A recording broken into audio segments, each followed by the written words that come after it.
Welcome to 2025, Huggable, Lovable Beings. Listen, I know I sound like Barry White. That's because I'm fighting something, right? But what I'm fighting really is me.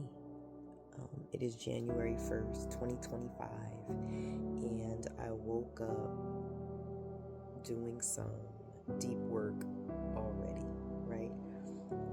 I am fighting this thing that sounds like pressure in my chest and congested head, cold, flu, whatever, because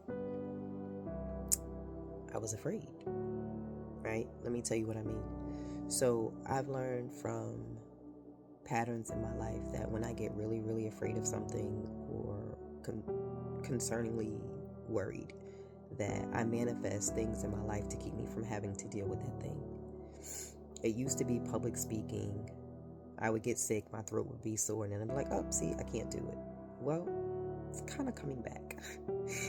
Even though I've done some work around it, there's always more work to be done until you don't have to do the work anymore. And that seed that I told you guys I planted is starting to sprout.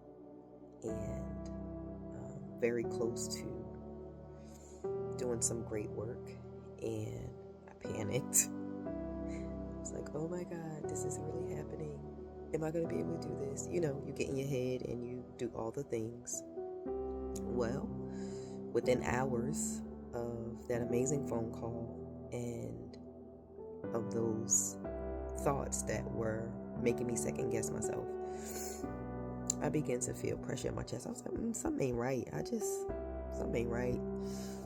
I had this little dry cough, like, what is this?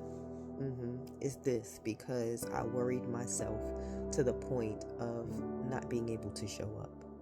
Except there is no deadline for this thing. So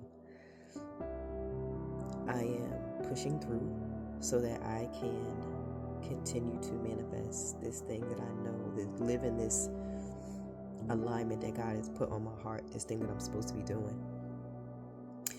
Be careful for what it is that you desire, and just be mindful that we manifest certain things in our life. And if you take the time to be with your thoughts and your feelings, you can figure out why. So this morning, I had to embrace the inner child. I had to embrace the five-year-old version of me. And I hugged her and I spoke life over her. And I shed a few tears and I hugged her some more.